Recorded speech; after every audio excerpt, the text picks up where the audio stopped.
एक खबर यूपी में, दूसरी बिहार में और तीसरी पूरे भारत की सियासत हिला देने वाली आज की टॉप ब्रेकिंग न्यूज जो हर भारतीय को जानना जरूरी है। तो चलिए वीडियो शुरू करते हैं। योगी सरकार ने प्रदेश के माध्यमिक स्कूलों के शिक्षकों और कर्मचारियों को बड़ी सौगात दी है। अब सेवानिवृत्ति पर मिलने वाली ग्रेच्युटी की अधिकतम सीमा 20 लाख से बढ़ाकर 25 लाख रुपए कर दी गई है। इस फैसले से राज्य के हजारों शैक्षणिक परिवारों को आर्थिक लाभ मिलेगा और लंबे समय से चली आ रही मांग पूरी हुई है। सपा प्रमुख अखिलेश यादव के हालिया बयान 100 विधायक लाओ सीएम बनो पर सियासत गर्मा गई है। केंद्रीय मंत्री पंकज चौधरी ने इस पर तीखा पलटवार करते हुए इसे अखिलेश की मानसिक हताशा करार दिया है। भाजपा नेताओं का कहना है कि सपा अध्यक्ष जनाधार खोने के बाद अब केवल जोड़तोड़ की राजनीति की बातें कर रहे हैं। उन्नाव में गंगा एक्सप्रेसवे का करीब 105 किलोमीटर का हिस्सा 8 मीटर तक धंसने की खबर ने हड़कंप मचा दिया है। विपक्ष ने 36,200 करोड़ रुपए की इस महत्वाकांक्षी परियोजना की गुणवत्ता पर गंभीर सवाल उठाए हैं। सरकार ने मामले की जांच के लिए उच्च स्तरीय टीम गठित की है ताकि निर्माण कार्य में हुई लापरवाही की जवाबदेही तय की जा सके। वाराणसी में विश्व प्रसिद्ध मसाने की होली के आयोजन पर इस बार संकट के बादल मंडरा रहे हैं। डोमराजा परिवार ने आयोजन के मौजूदा स्वरूप का विरोध किया है, जिससे स्थानीय प्रशासन और परंपरा प्रेमियों के बीच तनाव बढ़ गया है। विवाद को सुलझाने के लिए प्रशासन काशी के प्रबुद्धजनों और मंदिर न्यास के साथ लगातार बैठकें कर रहा है। इलाहाबाद हाई कोर्ट ने एक महत्वपूर्ण टिप्पणी में कहा है कि यूपी धर्मांतरण कानून अंतरधार्मिक विवाहों और लिव इन रिलेशनशिप पर रोक नहीं लगा सकता। कोर्ट ने स्पष्ट किया कि व्यक्तिगत स्वतंत्रता और पसंद का अधिकार सर्वोपरि है। यह फैसला उन मामलों में बड़ी राहत लेकर आया है जहां पुलिस ने आपसी सहमति से साथ रह रहे जोड़ों पर कार्रवाई की थी। मेरठ के लिसाड़ी गेट इलाके में एक घर में शॉर्ट सर्किट से भीषण आग लग गई। इस हादसे में 5 बच्चों समेत 6 लोगों की मौत हो गई है। घर में सिलाई का काम होता था, जिससे वहां रखे कपड़ों के ढेर ने आग तेजी से पकड़ ली। मुख्यमंत्री ने इस घटना पर दुख जताते हुए पीड़ितों को हर संभव सहायता देने के निर्देश दिए हैं। मुजफ्फरनगर में 2 बेटियों ने मिलकर अपने पिता की चाकू गोदकर हत्या कर दी। बताया जा रहा है कि बेटियों ने पहले पिता को खीर में नींद की गोलियां खिलाईं और फिर गहरी नींद में उन्हें मौत के घाट उतार दिया। पुलिस के अनुसार हत्या की वजह पिता का सख्त रवैया और घरेलू विवाद बताया जा रहा है। रमजान और होली के त्योहारों को देखते हुए खाद्य सुरक्षा विभाग ने अयोध्या और आसपास के क्षेत्रों में छापेमारी की। इस दौरान भारी मात्रा में मिलावटी तेल और असुरक्षित घी के नमूने जब्त किए गए। विभाग ने दुकानदारों को चेतावनी दी है कि मिलावटी सामान बेचने वालों पर NSA के तहत कार्रवाई की जाएगी। बनारस हिंदू यूनिवर्सिटी भूख में हाल ही में हुई गोलीबारी की घटना के बाद प्रशासन ने 5 सदस्यीय जांच कमेटी गठित की है। CCTV फुटेज के आधार पर दोषी छात्रों की पहचान की जा रही है। प्रशासन ने स्पष्ट किया है कि आरोपी छात्रों को यूनिवर्सिटी से हमेशा के लिए निष्कासित डिबार किया जाएगा और उन पर कानूनी कार्रवाई होगी।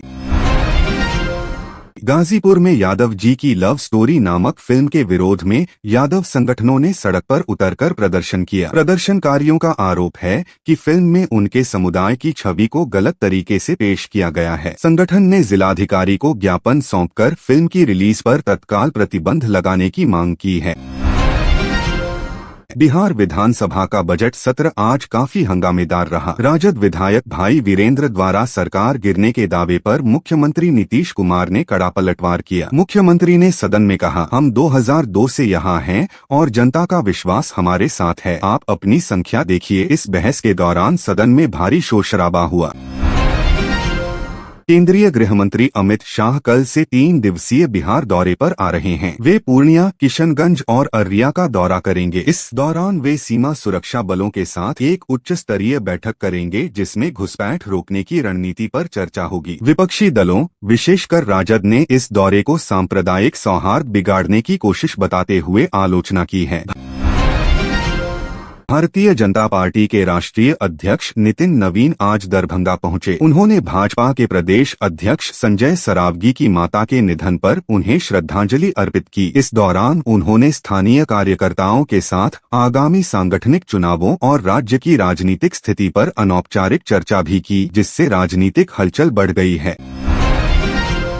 विधानसभा में विपक्ष ने भूमिहीनों को 3 डिसमिल जमीन देने के वादे को लेकर सरकार को घेरा। हाल ही में हुए लाठीचार्ज के मुद्दे पर राजद और वामपंथी दलों ने सदन से वॉकआउट किया। विपक्ष का आरोप है कि सरकार गरीबों को उनका हक देने के बजाय उन पर लाठियां बरसा रही है, जबकि सरकार ने इसे प्रक्रियात्मक बताया। उप मुख्यमंत्री सम्राट चौधरी ने आज बड़ी घोषणा करते हुए कहा कि बिहार की सभी पुलिस लाइनों में अब आधुनिक स्कूल और अस्पताल खोले जाएंगे। इसके साथ ही उन्होंने नई पुलिस बहाली की प्रक्रिया को भी तेज करने का निर्देश दिया है। सरकार का लक्ष्य पुलिसकर्मियों और उनके परिवारों को बेहतर सामाजिक सुरक्षा और स्वास्थ्य सुविधाएं प्रदान करना है। पूर्व मुख्यमंत्री और हम संरक्षक जीतन राम मांझी ने आगामी राज्यसभा चुनावों को लेकर अपनी दावेदारी पेश की है। उन्होंने स्पष्ट किया है कि उनकी पार्टी गठबंधन में एक राज्यसभा सीट की इच्छा रखती है। उनके इस बयान ने एनडीए गठबंधन के अंदर सीटों के बंटवारे को लेकर नई चर्चा छेड़ दी है। वैशाली जिले में अपनी ही नाबालिग साली के साथ दुष्कर्म करने वाले आरोपी जीजा को पुलिस ने त्वरित कार्रवाई करते हुए गिरफ्तार कर लिया है। पीड़िता की शिकायत पर पॉक्सो एक्ट के तहत मामला दर्ज किया गया है। स्थानीय पुलिस ने 24 घंटे के भीतर आरोपी को जेल भेजकर कानूनी कार्रवाई सुनिश्चित की है। सुपौल जिले में एक छात्रा के साथ सामूहिक दुष्कर्म के बाद उसकी हत्या कर शव को पेड़ से लटकाने की घटना ने पूरे प्रदेश को झकझोर दिया है। स्थानीय ग्रामीणों ने सड़क जाम कर प्रदर्शन किया और दोषियों को फांसी की सजा देने की मांग की। पुलिस ने कुछ संदिग्धों को हिरासत में लिया है और फॉरेंसिक जांच जारी है। प्रधानमंत्री नरेंद्र मोदी कल से अपनी 2 दिवसीय ऐतिहासिक इजरायल यात्रा पर रवाना होंगे। वे इजरायली संसद नेसेट को संबोधित करेंगे। इस यात्रा का उद्देश्य रक्षा, प्रौद्योगिकी और जल प्रबंधन के क्षेत्र में दोनों देशों के संबंधों को नई ऊंचाई पर ले जाना है। भाजपा इसे भारत की मजबूत विदेश नीति के रूप में देख रही है, जबकि विपक्षी दल टाइमिंग पर सवाल उठा रहे हैं। कांग्रेस नेता राहुल गांधी और मल्लिकार्जुन खड़गे आज भोपाल में विशाल किसान महापंचायत को संबोधित करेंगे। राहुल गांधी ने भारत यूएस ट्रेड डील को किसानों के साथ धोखा बताया है। उनका दावा है कि इस समझौते से अमेरिकी कृषि उत्पादों के लिए भारतीय बाजार खुल जाएंगे, जिससे स्थानीय किसानों को भारी नुकसान होगा और उनकी आजीविका पर संकट मंडराएगा। दिल्ली पुलिस ने यूथ कांग्रेस अध्यक्ष उदय भानु चिब को गिरफ्तार किया है, जिसे राहुल गांधी ने तानाशाही की पराकाष्ठा करार दिया है। राहुल ने सोशल मीडिया पर कहा कि सच का आईना दिखाना अपराध नहीं है और वे युवा कार्यकर्ताओं के साथ मजबूती से खड़े हैं। कांग्रेस का आरोप है कि सरकार विरोध की शांतिपूर्ण आवाज को दबाने के लिए पुलिस का दुरुपयोग कर रही है। प्रधानमंत्री मोदी की अध्यक्षता में हुई कैबिनेट मीटिंग में केरल राज्य का नाम आधिकारिक तौर पर बदलकर केरलम करने के प्रस्ताव पर मुहर लग सकती है। राज्य सरकार ने काफी समय पहले यह प्रस्ताव केंद्र को भेजा था। यह कदम भाषाई अस्मिता और सांस्कृतिक पहचान को मजबूती देने के उद्देश्य से उठाया जा रहा है, जिसकी चर्चा पूरे देश में हो रही है। दिल्ली में सियासी हलचल उस समय बढ़ गई जब आम आदमी पार्टी के सांसद संजय सिंह ने राहुल गांधी से मुलाकात की। सूत्रों के अनुसार दोनों नेताओं के बीच आगामी विधानसभा चुनावों और संसद में साझा विपक्षी रणनीति को लेकर चर्चा हुई। यह मुलाकात संकेत दे रही है कि इंडिया गठबंधन के दल भाजपा के खिलाफ अपनी एकजुटता को और मजबूत करने वाले हैं।